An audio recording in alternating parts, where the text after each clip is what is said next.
ನಮಸ್ತೆ ಕರ್ನಾಟಕ ವೀಕ್ಷಕರೇ, ನಾನು ನಿಮ್ಮ Keshav Vishnu. Welcome to my channel Kannada Kesari Madhugiri. ವೀಕ್ಷಕರೇ, ನಮ್ಮ ಮಧುಗಿರಿಯ ಶ್ರೀ ರಾಘವೇಂದ್ರ ಆಯುರ್ವೇದ ಆಸ್ಪತ್ರೆ ಬಗ್ಗೆ ಪಾರ್ಟ್ 1 ಅಲ್ಲಿ ಈ ಆಯುರ್ವೇದ ಟ್ರೀಟ್ಮೆಂಟ್ ಬಗ್ಗೆ ಪೇಷಂಟ್ಸ್ ಕೊಟ್ಟಿರೋ ರಿವ್ಯೂಸ್ ನ ನೋಡಿದ್ರಿ. ಈಗ ಸೆಕೆಂಡ್ ಪಾರ್ಟ್ ಅಲ್ಲಿ ಸ್ವತಃ ಡಾಕ್ಟರ್ ಈ ಟ್ರೀಟ್ಮೆಂಟ್ ಪ್ರೊಸೀಜರ್ ಬಗ್ಗೆ ಎಕ್ಸ್ಪ್ಲೇನ್ ಮಾಡ್ತಿದ್ದಾರೆ. ಸೊ ವಿಡಿಯೋನಲ್ಲಿ ಸ್ಕಿಪ್ ಮಾಡದೆ ಪೂರ್ತಿಯಾಗಿ ವಾಚ್ ಮಾಡಿ. ಅದಕ್ಕೂ ಮೊದಲು ನೀವು ನಮ್ಮ ಚಾನಲ್ ಹೊಸಬ್ರಾದ್ರೆ ಸಬ್ಸ್ಕ್ರೈಬ್ ಆಗಿ ಸಪೋರ್ಟ್ ಮಾಡಿ. ಇದು ನಮ್ದು ಮೇಲ್ ಪಂಚಕರ್ಮ ಥಿಯೇಟರ್. ಇಲ್ಲಿ ಎಲ್ಲಾ ರೀತಿಯ ಆಯುರ್ವೇದ ಟ್ರೀಟ್ಮೆಂಟ್ಸ್ ನಡೆಯುತ್ತೆ. ಅಂದ್ರೆ ಅಭ್ಯಂಗ ಆಗ್ಬೋದು, ಶಿರೋಧಾರ ಆಗ್ಬೋದು, ಎಲ್ಲ ಪಂಚಕರ್ಮ ಪ್ರೊಸೀಜರ್ಸ್ ಎಲ್ಲ ನಾವು ಇದೇ ಟೇಬಲ್ ಮೇಲೆನೆ ಮಾಡ್ತೀವಿ. ಇದು ನಮ್ದು ಶಿರೋಧಾರ ಸ್ಟ್ಯಾಂಡ್ ಅಂತ.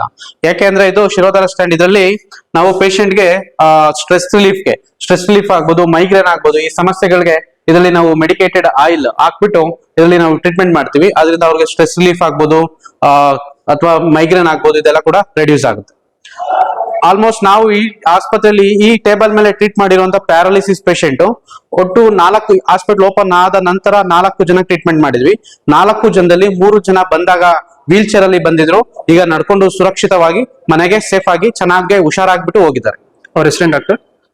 ಒಬ್ರು ಬಂದು ನಾಗರತ್ನ ಅಂತ, ಮಧುಗಿರಿ ಅವರೇ, ನಾಗರತ್ನ ಅಂತ. ಇನ್ನೊಬ್ರು ಒಬ್ರು ಅವ್ರದ್ದು ನೇಮ್ ಗೊತ್ತಿಲ್ಲ. ಅವ್ರು ಆಲ್ಮೋಸ್ಟ್ ಒಂದು 54 ಇಯರ್ಸ್, 3 ಇಯರ್ಸ್ ಇಂದ ಪ್ಯಾರಾಲಿಸಿಸ್ ಆಗಿತ್ತು. ಅವರು ಕೂಡ ಗುಣಮುಖರಾಗಿದ್ದಾರೆ. ಇನ್ನೊಬ್ರು ಈ ಕೆಳಗಡೆ ಅಡ್ಮಿಟ್ ಆಗಿರಿ, ಈರಣ್ಣ ಅಂತ ಹೇಳ್ಬಿಟ್ಟು, ಅವರು ಕೂಡ ಚೆನ್ನಾಗಿದ್ದಾರೆ. ಅವ್ರದ್ದು ನಾಳೆ ಡಿಸ್ಚಾರ್ಜ್ ಮಾಡ್ತಾ ಇದೀವಿ. ಹುಡುಗರಿಗೆ ಮಾತ್ರ ಈ ಕಡೆ ಹುಡುಗರಿಗೆ ಏನಂದ್ರೆ ಹುಡುಗರಿಗೆ ಸಪರೇಟ್, ಫಿಮೇಲ್ ಗೆ ಸಪರೇಟ್ ಪಂಚಕರ್ಮ 2 ಥಿಯೇಟರ್ ಇದೆ. ಇಬ್ಬರಿಗೂ ಸಹ ಸಪರೇಟ್ ಪಂಚಕರ್ಮ ಟೇಬಲ್ ಇದೆ. ಅದರೊಟ್ಟಿಗೆ ನಮ್ಮಲ್ಲಿ ಪಂಚಕರ್ಮ ಟ್ರೀಟ್ಮೆಂಟ್ ಮಾಡೋದಕ್ಕೆ ಕೇರಳದಿಂದ ಸ್ಟಾಫ್ ಬಂದಿದ್ದಾರೆ. ಒಬ್ರು ಫಿಮೇಲ್ ಗೆ ಸಪರೇಟ್, ಮೇಲ್ ಗೆ ಸಪರೇಟ್ ಕೇರಳ ಸ್ಟಾಫ್ ಇದ್ದಾರೆ. ಅದರ ಜೊತೆಗೆ ಇನ್ನಿಬ್ಬರು ಸ್ಟಾಫ್ ಸಹ ಇದ್ದಾರೆ. ಇದು ಒಂದು ಫಿಸಿಯೋಥೆರಪಿ ಮಾಡೋದಕ್ಕೆ ನೀವು ಎಷ್ಟು ಟೈಮ್ ತಗೊಂತೀರಾ? ಫಿಸಿಯೋಥೆರಪಿಗೆ ಚಾರ್ಜಸ್ 300 rupees ತಗೊಳ್ತಿದ್ವಿ. 1 2 hours 2 to 3 hours depend on patient condition ಮೇಲೆ ಫಿಸಿಯೋಥೆರಪಿ ಟ್ರೀಟ್ಮೆಂಟ್ ಆಗುತ್ತೆ. ಇನ್ನೊಂದು ಹೇಳ್ಬೇಕು ಅನ್ಕೊಂಡ್ರೆ ಅದು ಮತ್ತೆ ಇದು ಸ್ಟೀಮ್ ಚೇಂಬರ್. ಇದನ್ನ ನಾವು ಸ್ವೇದ ಯಂತ್ರ ಅಂತ ಕರಿತೀವಿ ಆಯುರ್ವೇದದಲ್ಲಿ. ಇದರಲ್ಲಿ ಏನಂತಂದ್ರೆ ಪೇಷಂಟ್ ನ ಇದರಲ್ಲಿ ಚೇರ್ ಇರುತ್ತೆ. ಇದರಲ್ಲಿ ಪೇಷಂಟ್ ನ ಕೂರಿಸ್ಬಿಟ್ಟು ಅವರ ತಲೆ ಮೇಲ್ಗಡೆ ಭಾಗದಲ್ಲಿ ಇರುತ್ತೆ. ಆದ್ರೆ ಯಾವ ರೀತಿ ಅಂದ್ರೆ ಈ ರೀತಿ ಕೂತ್ಕೊಂಡ್ಬಿಟ್ಟು ಪೇಷಂಟ್ಗೆ ಈ ತರ ಕ್ಲೋಸ್ ಮಾಡಿದಾಗ ಪೇಷಂಟ್ ಅದು ಟೇಬಲ್ ಕೊಡಬಹುದು. ಅದನ್ನ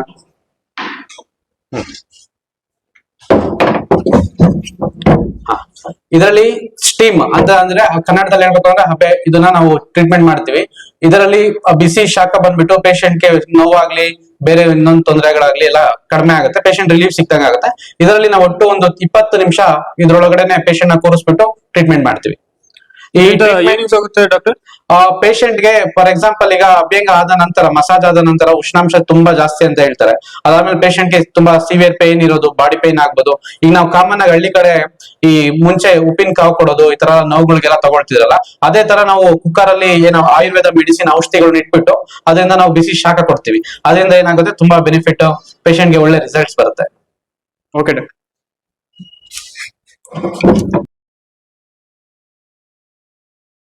ಇದು ನಮ್ದು ಸ್ಪೆಷಲ್ ವಾರ್ಡ್. ಇಲ್ಲಿ ಒಟ್ಟು ಇಬ್ರು ಪೇಷಂಟ್ ಅಟೆಂಡರ್ಸ್ ಆಗ್ಬೋದು ಅಥವಾ ಪೇಷಂಟ್ ಆದ್ರೂ ಇರ್ತೀನಿ ಅಂತಂದ್ರೆ 3 ಜನ ಒಟ್ಟಿಗೆ ಬಂದು ಇರೋಂಥದ್ದು ವ್ಯವಸ್ಥೆ ಇದೆ.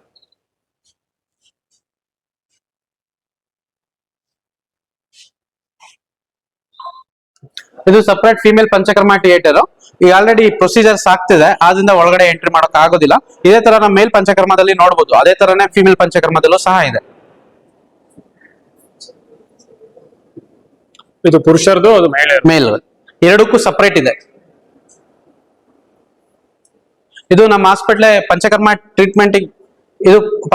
ಟ್ರೀಟ್ಮೆಂಟ್ ಬರ್ತಾರಲ್ಲ ಅವ್ರಿಗೆ ವೇಟಿಂಗ್ ಲಾಂಜ್ ಅಂತ, ಪೇಷಂಟ್ಗೆ ವೇಟಿಂಗ್ ಲಾಂಜ್. ಈಗ ನಾವು ಹೋಗ್ತಿರೋದು ಜನರಲ್ ವಾರ್ಡ್ಗೆ. ಇಲ್ಲಿ ಬಂದು ಪ್ಲಾಂಟೇಶನ್ ವ್ಯವಸ್ಥೆ ಮಾಡಿದ್ವಿ. ಆಯುರ್ವೇದ ಫೀಲ್ ಬರಬೇಕು ಅನ್ನೋ ಉದ್ದೇಶಕ್ಕೋಸ್ಕರ, ಎಲ್ಲರಿಗೂ ಆಯುರ್ವೇದ ಬಗ್ಗೆ, ಗಿಡಮೂಲಿಕೆ ಬಗ್ಗೆ ಎಲ್ಲ ಗೊತ್ತಾಗ್ಬೇಕು ಅನ್ನೋ ಉದ್ದೇಶಕ್ಕೋಸ್ಕರ ಇಲ್ಲಿ ಸಪರೇಟ್ ಪ್ಲಾಂಟೇಶನ್ ಸಹ ಮಾಡಿದ್ವಿ. ಇದು ಬಂದು ಮೇಲ್ ಜನರಲ್ ವಾರ್ಡ್.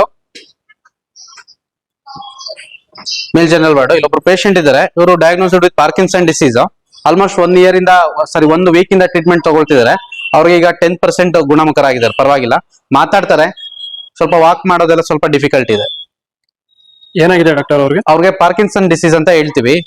ಅದು ಆಲ್ಮೋಸ್ಟ್ 3 ಇಯರ್ಸ್ ಇಂದ ಇದೆ ಅವ್ರಿಗೆ ಪಾರ್ಕಿನ್ಸನ್ ಡಿಸೀಸ್. ಇವರು ಎಲ್ಲಾ ಕಡೆ ತೋರಿಸ್ಕೊಂಡು ಲಾಸ್ಟ್ ಆಪ್ಷನ್ ಆಯುರ್ವೇದದಲ್ಲಿ ಒಂದ್ಸರಿ ಟ್ರೀಟ್ಮೆಂಟ್ ಮಾಡೋಣ ಅಂತ ಹೇಳಿ ಬಂದಿದ್ದಾರೆ. ಬಂದು 1 ವಾರ ಆಗಿದೆ. 1 ವಾರ ಆದ ನಂತರ ಈಗ ಸ್ವಲ್ಪ ಚೇತರಿಸ್ಕೊಳ್ತಿದ್ದಾರೆ, ಮಾತಾಡ್ತಾರೆ ಚೆನ್ನಾಗಿ. ಏನ್ ಹೆಸರು ನಿಮ್ದು? ದೊಡ್ಡ ಆ ದೊಡ್ಡ ನರಸಣ್ಣ ದೊಡ್ಡ ನರಸಣ್ಣ. ಎಷ್ಟ್ ದಿನ ಆಯ್ತು ಬಂದಿಲ್ಲಿ? ಬಂದು ಒಂದ್ ವಾರ ಆಯ್ತಾ? ಹಾ. ಈಗ ಊಟ ಮಾಡಿ, ಈಗ ಊಟ ಎಲ್ಲ ಸೇರ್ತಿದ್ಯಾ ಚೆನ್ನಾಗೆ? ಚೆನ್ನಾಗೈತಿ ಸೇರ್ತೈತೆ. ಚೆನ್ನಾಗೆ ಸೇರ್ತದಾ? ನಿದ್ದೆ ಎಲ್ಲ ಚೆನ್ನಾಗಿ ಮಾಡ್ತೀರಾ? ಹ್ಮ್ ಓಕೆ. ನಮ್ಮ ಹೆಸರು ಜಗದೀಶ್ ಅಂತ.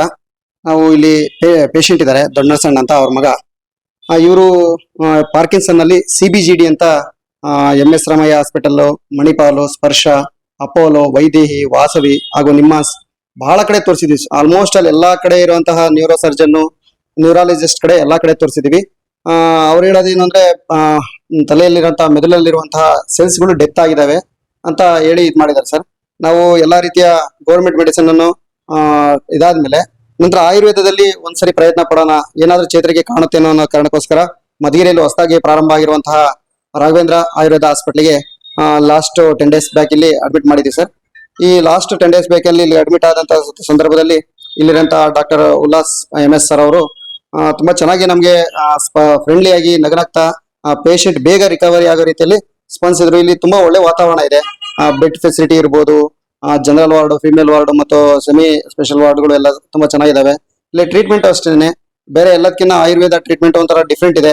ಇಲ್ಲಿ ನಾವು ಬಂದಂತ ಸಂದರ್ಭದಲ್ಲಿ ಬಹಳಷ್ಟು ಪೇಷಂಟ್ಗಳು ಚೆನ್ನಾಗಿ ಗುಣಮುಖರಾಗಿ ಹೋಗ್ತಾ ಇದ್ದಾರಂತದನ್ನ ನೋಡಿದೀವಿ. ಎಷ್ಟೋ 6 ತಿಂಗಳು 5 ತಿಂಗಳು ನಾನು ಎದ್ದೇ ಇರ್ಲಿಲ್ಲ ಅನ್ನೋಂಥವ್ರು ಸಹಿತ ಬಂದು ಇಲ್ಲಿ ಎದ್ದೋಗ್ತಾ ಇದ್ದಾರೆ. ಇಲ್ಲಿ ನಮ್ಮ ಪೇಷಂಟ್, ನಮ್ಮ ತಂದೆಯವರ ಒಂದು ಕಂಡೀಷನ್ ಏನಿದೆ ಅಂದ್ರೆ ತುಂಬಾ ಆಲ್ರೆಡಿ ತುಂಬಾ ರಿಜಿಡಿಟಿ ಇರೋದ್ರಿಂದ ಬಾಡಿಯಲ್ಲಿ ತುಂಬಾ ಬಿಗಿಯನ್ನ ಇಟ್ಕೊಳೋದ್ರಿಂದ ಅವ್ರಿಗೆ ಬಹಳ ದಿನಗಳ ಕಾಲ ಟ್ರೀಟ್ಮೆಂಟ್ ಬೇಕಾಗುತ್ತೆ ಅಂತನ ಡಾಕ್ಟರ್ ಸರ್ ಅವರು ಈಗ ತಿಳಿಸಿದ್ದಾರೆ.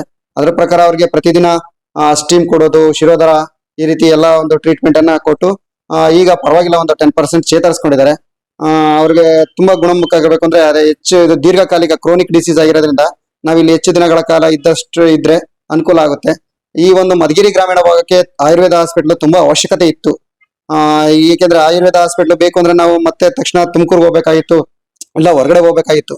ಈ ಭಾಗದಲ್ಲಿ ಹೆಚ್ಚಿನ ಅವಶ್ಯಕತೆ ಇರೋದ್ರಿಂದ ಇದೊಂದು ಒಳ್ಳೆ ಒಂದು ಪ್ರಯತ್ನನ ರಾಘವೇಂದ್ರ ಆಯುರ್ವೇದ ಹಾಸ್ಪಿಟಲ್ ತುಂಬಾ ಪೇಷಂಟ್ಗಳಿಗೆ ಅನುಕೂಲ ಮಾಡ್ಕೊಡ್ತಾ ಇದೆ.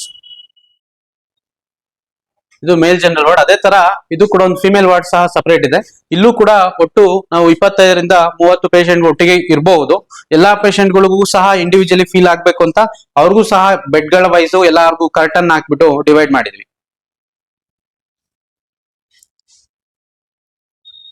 ಇಲ್ಲಿ ಬರೀ ಪೇಷಂಟ್ಸ್ ಮಾತ್ರ ಇರ್ಬೋದು, ಅವ್ರ ಜೊತೆ ಅವ್ರ ಫ್ಯಾಮಿಲಿ ಯಾರನ್ನ ಇರ್ಬೋದು. ಪೇಷಂಟ್ ಪಾರ್ಟಿ ಸಹ ಇರ್ಬೋದು, ಯಾರಾದ್ರೂ ಜೊತೆಲಿ ಒಬ್ರು ಅಟೆಂಡರ್ ಸಹ ಬಂದ್ರೆ ಅವರು ಸಹ ಇರ್ಬೋದು.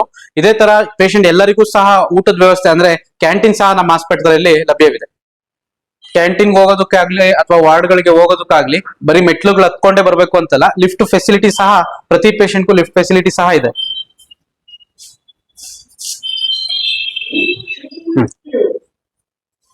ಇದು ಲಿಫ್ಟ್ ಫೆಸಿಲಿಟಿ ಸಹ ಇದೆ. 150 kg ಒಟ್ಟಿಗೆ ಹೋಗ್ಬೋದು, ಅಂದ್ರೆ ಒಂದು 6ರಿಂದ 7 ಜನ ಒಟ್ಟಿಗೆ ಹೋಗ್ಬೋದು. ಕ್ಯಾಂಟೀನ್ ಒಟ್ಟಿಗೆ ಎಲ್ಲಾ ಪೇಷಂಟ್ಸ್ ಅಂದ್ರೆ 30ರಿಂದ 50 ಜನದವರೆಗೂ ಕೂತ್ಕೊಂಡು ಕೂಡ ಊಟ ಮಾಡುವಂತ ವ್ಯವಸ್ಥೆ ಇದೆ. ಅವ್ರಿಗೆ ಮನೆಯಿಂದ ತಂದ್ರು ಸಹ ಇಲ್ಲೇ ಊಟ ಮಾಡ್ಕೊಬಹುದು, ಅಥವಾ ಕ್ಯಾಂಟೀನ್ ಅಲ್ಲೂ ಸಹ ತಗೊಂಡು ಊಟ ಮಾಡ್ಬೋದು. ಸಪರೇಟ್ ಅವ್ರು ವಾಶ್ ಮಾಡ್ಕೊಳ್ಲಿಕ್ಕೆ ಅಂತಾನೆ ಸಿಂಕ್ ಸಹ ಇದೆ. ಅದೇ ತರ ಊಟದ ವ್ಯವಸ್ಥೆ ಅಂದ್ರೆ ಬಫೆ ಸಿಸ್ಟಮ್ ಮಾಡಿದೀವಿ. ಈಗ ಇಲ್ಲಿ ತಗೊಂಡ್ಬಿಟ್ಟು ಬಡಿಸ್ಕೊಂಡು ಊಟ ಹೋಗ್ಬಿಟ್ಟು ಅಲ್ಲಿ ಚೇರ್ ಕೂತ್ಕೊಂಡು ಊಟ ಮಾಡ್ಬೋದು. ಆಕ್ಟಿವ್ ಇದೆಯಾ ಬ್ರೋ ಆಲ್ರೆಡಿ ಕ್ಯಾಂಟೀನ್? ಇಲ್ಲ, ಆಕ್ಟಿವ್ ಅಂದ್ರೆ ಈಗ ನಾವು ಒಂದು ಹೋಟೆಲ್ ಅಟ್ಯಾಚ್ ಮಾಡ್ಕೊಂಡಿದೀವಿ. ಆ ಹೋಟೆಲ್ ಇಂದಾನೆ ಊಟದ ವ್ಯವಸ್ಥೆ ಎಲ್ಲ ತರಿಸ್ಕೊಡ್ತಾ ಇದೀವಿ. ಈಗ ಪೇಷಂಟ್ ಫ್ಲೋ ಇನ್ಕ್ರೀಸ್ ಆದ ನಂತರ ನಾವು ಇಮಿಡಿಯೇಟ್ಲಿ ವ್ಯವಸ್ಥೆ ಮಾಡ್ತೀವಿ. ಓಕೆ. ಸೊ ಕೊನೆಯದಾಗಿ ನಮ್ಮ ವೀಕ್ಷಕರಿಗೆ ನೀವೇನ್ ಹೇಳ್ತೀರಾ? ಸ್ನೇಹಿತರೆ, ನಾನು ಆಸ್ಪತ್ರೆ ನೋಡಿದ್ರಿ, ನಮ್ಮ ಪೇಷಂಟ್ಗಳ ಜೊತೆ ಎಲ್ಲ ಮಾತಾಡಿದೀರಾ. ಅದ್ರ ಬಗ್ಗೆ ಈಗ ನಾನು ಮಧುಗಿರಿ ಜನತೆ ಅಥವಾ ಸುತ್ತಮುತ್ತಲಿನ ಜನತೆ ಏನ್ ಹೇಳ್ಬೇಕು ಅಂದ್ಕೊಂಡ್ರೆ, ಈಗ ನಮ್ಮ ಇಡೀ ತುಮಕೂರು ಡಿಸ್ಟಿಕ್ ಅಲ್ಲೇ ಇದು 2ನೇ ಆಸ್ಪತ್ರೆ. ಅಶ್ವಿನಿ ಆಯುರ್ವೇದ ಆಸ್ಪತ್ರೆ ಬಿಟ್ರೆ ಇದೆ 2ನೇ ಆಸ್ಪತ್ರೆ, ರಾಘವೇಂದ್ರ ಆಯುರ್ವೇದ ಆಸ್ಪತ್ರೆ. ಇಲ್ಲಿ ನಾವು ಓಪನ್ ಮಾಡೋ ಉದ್ದೇಶ ಬಂದೆ ಜನಗಳ ಸೇವೆಗೆ ಅಂತ. ಇಲ್ಲಿ ಎಲ್ಲಾ ರೀತಿಯ ಚಿಕಿತ್ಸೆಗಳು ಸಹ ನಮ್ಮಲ್ಲಿ ಮಾಡ್ತೀವಿ. ಇನ್ ಕೇಸ್ ಅವ್ರಿಗೆ ಆಯುರ್ವೇದ ಸಿಸ್ಟಮ್ ಆಫ್ ಮೆಡಿಸಿನ್ ಬಿಟ್ಟು ಅಲೋಪತಿ ಸಿಸ್ಟಮ್ ಆಫ್ ಮೆಡಿಸಿನ್ ಕೂಡ ಅವಶ್ಯಕತೆ ಇದೆ ಅಂದ್ರೆ ಅದು ಸಹ ನಮ್ಮ ಆಸ್ಪತ್ರೆಯಲ್ಲಿ ಇದೆ. ಓವರ್ ಆಲ್ ಒಟ್ಟಿಗೆ ಹೇಳ್ಬೇಕಂದ್ರೆ ಇಂಟಿಗ್ರೇಟೆಡ್ ಹಾಸ್ಪಿಟಲ್ ತರನೇ ನಮ್ಮ ಆಸ್ಪತ್ರೆಯಲ್ಲಿ ಅಲೋಪತಿ ಮೆಡಿಸಿನ್ಸ್ ಕೂಡ ಇದೆ, ಅದ್ರ ಜೊತೆಗೆ ಆಯುರ್ವೇದ ಸಿಸ್ಟಮ್ ಆಫ್ ಮೆಡಿಸಿನ್ಸ್ ಇದೆ. ಬಟ್ ನಾವ್ ಹೆಚ್ಚಿನ ಆದ್ಯತೆ ಬಂದು ಆಯುರ್ವೇದ ಸಿಸ್ಟಮ್ ಆಫ್ ಮೆಡಿಸಿನ್ ಗೆ ಕೊಟ್ಟು ಟ್ರೀಟ್ಮೆಂಟ್ ಮಾಡ್ಬೇಕು ಅಂತ ಅನ್ಕೊಳ್ತಿದ್ವಿ. ಇನ್ನೊಂದು ನಾನು ವಿಷಯ ಕೇಳ್ಪಟ್ಟಿದ್ದು ಅಂದ್ರೆ, ತುಂಬಾ ಜನ ಪೇಷಂಟ್ ಬಂದ್ ಹೋಗಿದ್ದಾರೆ. ಅವರು ಫಾಲೋ ಅಪ್ ಬಂದಾಗ ಏನ್ ಹೇಳಿದ್ರೆ, ಸರ್ ಈ ತರ ಮಾತಾಡ್ತಿದ್ದಾರೆ ಪೇಷಂಟ್ಸ್, ಬೇರೆ ಕಡೆ ಜನಗಳು ಈ ತರ ಮಾತಾಡ್ತಾರೆ ಅಂತ ಅಂದ್ರು. ಏನ್ ಮಾತಾಡ್ತೀರಾ ಅಂತ ಕೇಳಿದಾಗ, ರಾಘವೇಂದ್ರ ಆಯುರ್ವೇದ ಆಸ್ಪತ್ರೆಯಲ್ಲಿ ತುಂಬಾ ದುಡ್ಡಿಸ್ಕೊಳ್ತಾರೆ, ತುಂಬಾ ಆತರ ಅಂತ ಇದೆ. ಆತರ ನಮ್ಮ ಆಸ್ಪತ್ರೆಯಲ್ಲಿ ಇದಿಲ್ಲ. ಪ್ರತಿ ಪೇಷಂಟ್ಗೂ ರಿಯಾಯಿತಿ ದರದಲ್ಲಿ ಉಚಿತ ಚಿಕಿತ್ಸೆಯನ್ನ ಕೊಡ್ಬೇಕು ಅಂತ ಹೇಳ್ತೀವಿ.